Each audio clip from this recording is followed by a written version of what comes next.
ঠান্ডা এসি কেবিনে দরদর করে ঘামছিল আদ্রিতা। বিজনের সাথে বন্ধুত্বটা নিছক সহজ কাজ ছিল না। সেন কর্পোরেশনের ইনভেস্টর হিসাবে বিজনকে আনাটাই আদ্রিতার উদ্দেশ্য ছিল।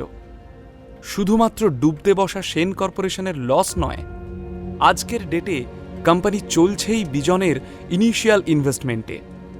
আজ সেই বিজনকেই পুরো স্টাফের সামনে চূড়ান্ত অপমান করল নীল।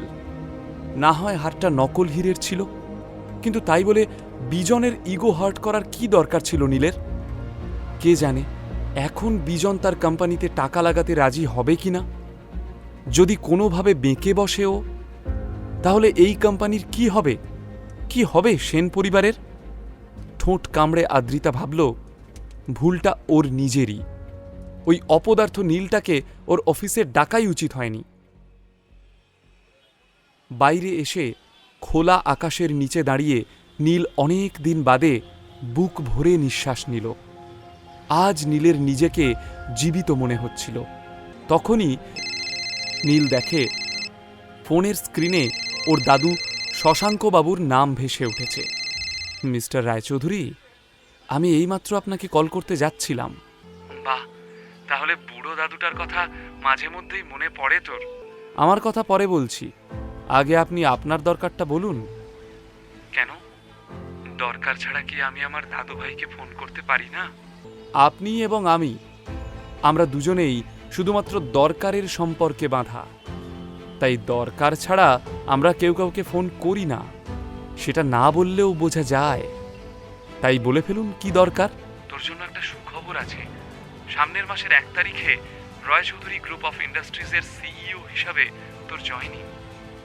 তবে তার আগে তোকে একজনের সাথে একটু দেখা করে নিতে হবে। আমি তোকে ভেন্যু আর টাইমটা এক্ষুনি হোয়াটসঅ্যাপ করছি। আমি আপনার একটা ডিমান্ড মেনে নিলাম, তবে তার পরিবর্তে আপনাকে আমার ঠিক 2টো ডিমান্ড মানতে হবে। আমার ফার্স্ট ডিমান্ড, আমাদের যে লিমিটেড কালেকশন ডায়মন্ড নেকলেস আছে তার একটা আমার বলা অ্যাড্রেসে আজ বিকালের মধ্যে পৌঁছে দিতে হবে।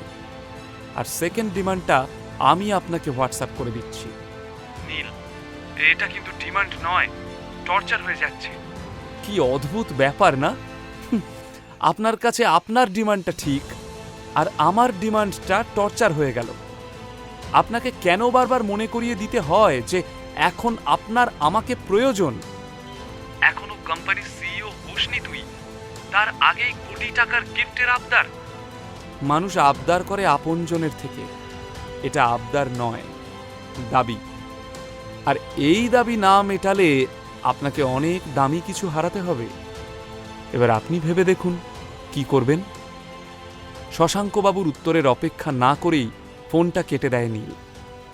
শশাঙ্কবাবু যে অন্যায়টা নীল আর তার বাবার উপর করেছেন, তারপর নীলের পক্ষে ওনাকে বিশ্বাস করা সম্ভব নয়।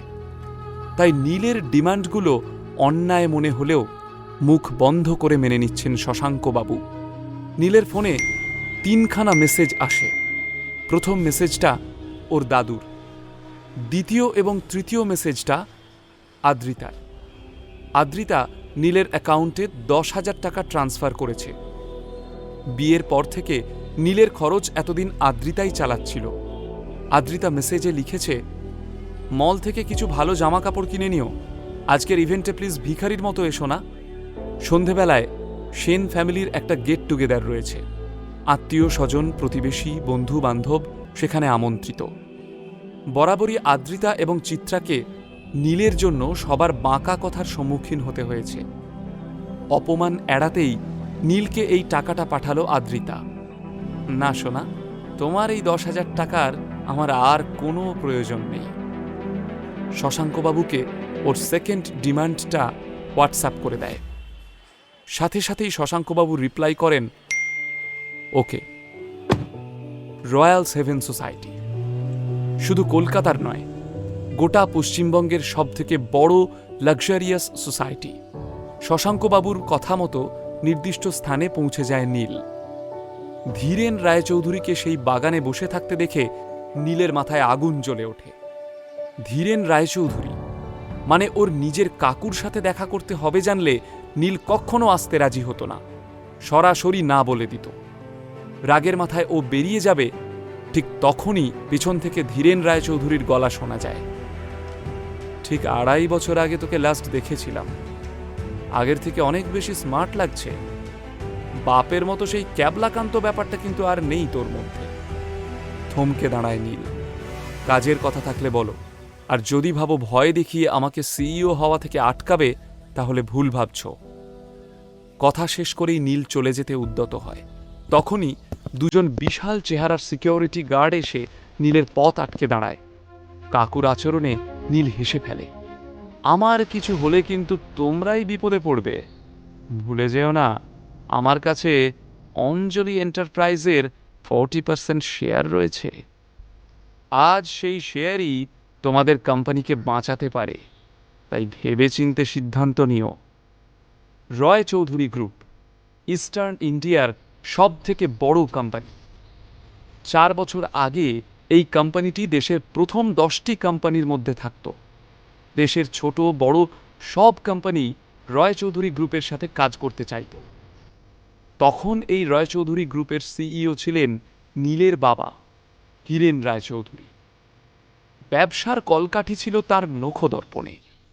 হীরেন ভীষণ ভালো মার্কেট প্রেডিক্ট করতে পারতেন, আর সেই জন্যই আগে ভাগেই অঞ্জলি এন্টারপ্রাইজের 40% শেয়ার তিনি কিনে রাখেন। কারণ উনি বুঝে গিয়েছিলেন ভবিষ্যতে এই শেয়ারের দাম হতে চলেছে আকাশ ছোঁয়া। তবে এই খবরটা শশাঙ্কবাবু এবং ধীরেন রায়চৌধুরীর কানে আসতেই ওনারা প্রচণ্ড অশান্তি শুরু করে দেন। ফলস্বরূপ হীরেন রায়চৌধুরীকে কোম্পানির সিইও পজিশন থেকে সরে দাঁড়াতে হয়। কোম্পানির নতুন সিইওর আসনে বসেন ধীরেন রায়চৌধুরী। কিন্তু 2.5 বছরের মধ্যে কোম্পানি ডুবিয়ে দিয়ে ধীরেনবাবু প্রমাণ করে দিয়েছেন যে তার দ্বারা আর যাই হোক বিজনেসটা হবে না। অঞ্জলি এন্টারপ্রাইজের শেয়ারের জন্য নীল এখন বিপুল সম্পদ এবং প্রতিপত্তির অধিকারী, আর এই পাওয়ারফুল নীলকেই এখন রায়চৌধুরীদের দরকার। কিন্তু নীল যে আগে ভাগেই সব রিসার্চ করে এসেছে তা ধীরেনবাবু আঁচ করতে পারেন। বিরক্তির সাথে নিজের 2 গার্ডকে সরে দাঁড়াতে ইশারা করলেন। ওরা সরে যেতেই কনফিডেন্সের সাথে রয়্যালস হেভেন সোসাইটি থেকে বেরিয়ে পড়ল নীল। প্রিন্স আনোয়ার শাহ রোডে এসে দাঁড়াতেই নীল দেখে ফোনে একটা মেসেজ এসেছে। আরে কোথায় তুই, কখন আসবি, লেট করিস না কিন্তু। মেসেজ করেছে নীলের এক কলেজ লাইফের ফ্রেন্ড। আজ দুপুরে শহরের এক বিখ্যাত 5 স্টার হোটেলে নীলের কলেজ রিইউনিয়ন রয়েছে। নীলের স্কুল এবং কলেজের জীবনটা একদম অন্যরকম ছিল, ভীষণ মজা আর রহস্যে মোড়া। আসলে ওর বাবার কঠোর নির্দেশ ছিল নিজের প্রকৃত পরিচয় না জানিয়ে একটা খুব সাধারণ জীবনযাপন করার। বাবার কঠিন হুকুমে নীল স্কুল কলেজে ভীষণ লো প্রোফাইল মেনটেন করত। ওর বন্ধুরা আজও নীলের প্রকৃত পরিচয় জানে না। গ্র্যাজুয়েশনের পর এই প্রথমবার নীল ওর বন্ধুদের সাথে দেখা করবে। ভাবতে ভাবতে ওর ঠোঁটের কোণায় হাসি ফুটে ওঠে, চোখ চকচক করতে থাকে। আহা, কি সব দিন ছিল! সেখানে না ছিল ভবিষ্যতের চিন্তা, আর না অতীতের কোনো বোঝা। নীল এসব আকাশকুসুম ভাবছিল, কিন্তু হঠাৎই ওর একজনের কথা মনে পড়ে গেল। এ বাবা, যদি এখানে সোহিনীর সাথে দেখা হয়ে যায়! কে এই সোহিনী? নীলের সাথে ওর কি সম্পর্ক? তাহলে কি নীল আদ্রিতার জীবনে নতুন কোনো টুইস্ট আসতে চলেছে? নিচের ইনস্টল বাটনে ক্লিক করুন এবং পকেট এফএম ডাউনলোড করুন। লিঙ্কটি রয়েছে ডেসক্রিপশনে।